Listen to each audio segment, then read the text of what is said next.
De alguma maneira, aquelas pessoas que o seguiam queriam ter algum tipo de relacionamento com Jesus.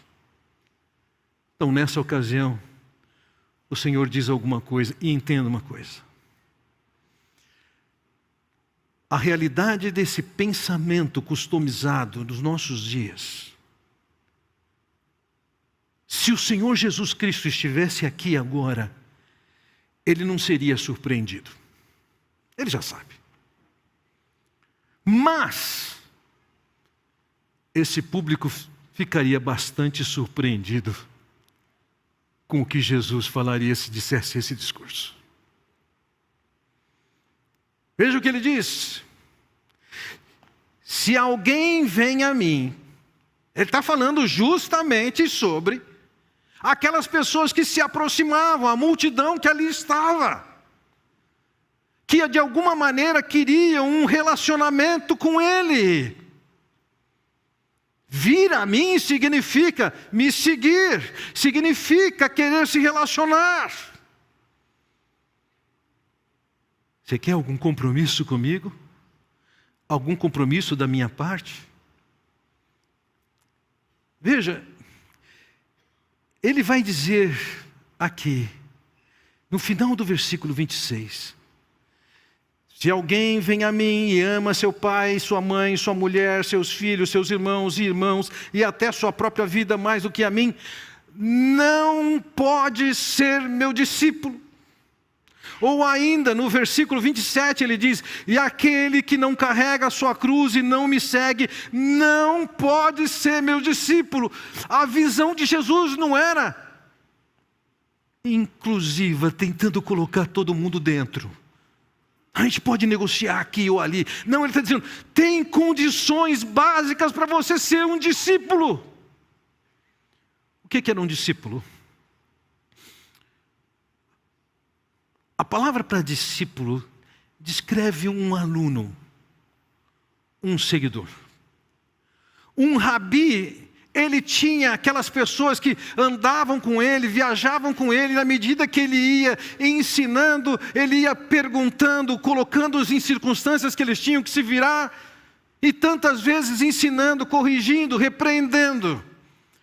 O discípulo era aquele seguidor, e veja, naquele contexto, com aquela multidão, existiam pessoas das mais diversas ligações. O espectro de seguidores de Jesus era bastante amplo. Podia ser de alguém que tinha tido um problema, ou um problema de saúde na família, e foram até Jesus, e Jesus curou. Pode ser que as pessoas quisessem, de alguma maneira, ver mais algum milagre, alguma expressão de poder. Pode ser que alguém gostasse das suas palavras. Pode ser que gostavam, sim, de estar naquele ambiente, com todo aquele movimento. Nessa ocasião, com uma multidão o seguindo, ele começa a radicalizar e dizer, o que significa ser meu discípulo? E lógico, alguns ao ouvirem isso, gostavam de tomar o refrigerante, gostavam de comer o pão, gostavam de comer o peixe que ele multiplicou, mas espera lá também, não tanto.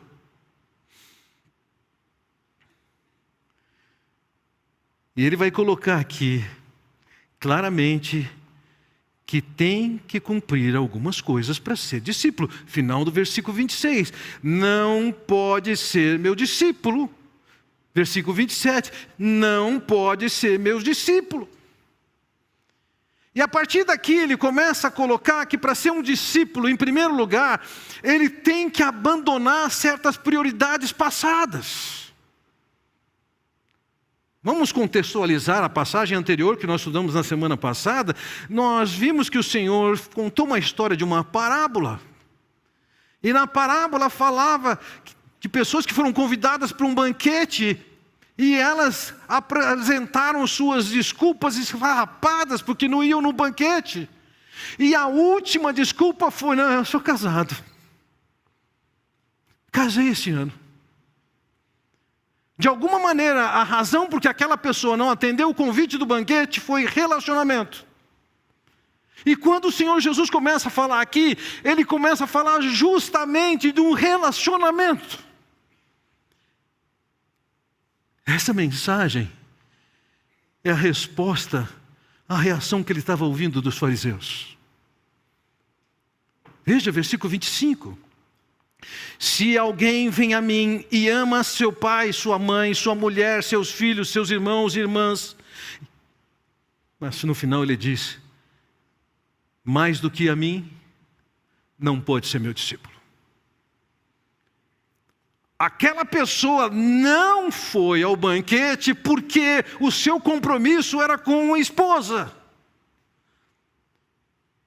E independentemente de como está a sua tradução, alguma tradução pode dizer amar menos, outra tradução pode dizer odeia. O que ele está dizendo é o seguinte: quando você encontra o Senhor e descobre o amor dele por você, que o resgata, toda a escala de valores de relacionamento e de amor mudam de posição e passam a estar debaixo dele. Não é mais a esposa, o amor pela esposa, nem pelo marido, nem pelos pais, nem pelos filhos. A esposa vai ter que ganhar uma posição secundária, porque a primeira é do Senhor.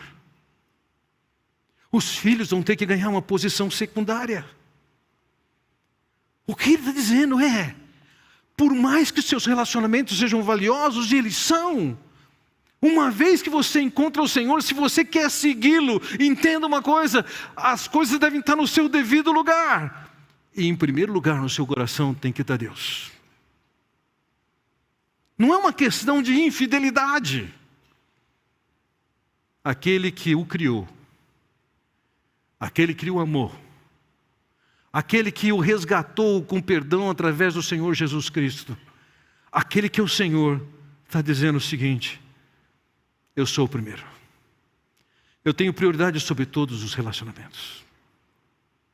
Vejam, naqueles dias, mais do que nosso aqui no contexto do Brasil, embora as coisas estejam mudando, quando uma pessoa tomava uma decisão de seguir a Cristo, ela seria hostilizada. Ninguém ia aplaudir porque ela tomou aquela decisão.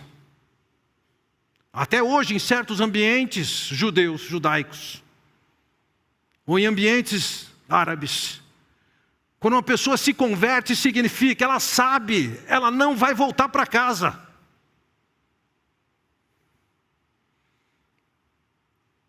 Qual é o relacionamento que você quer?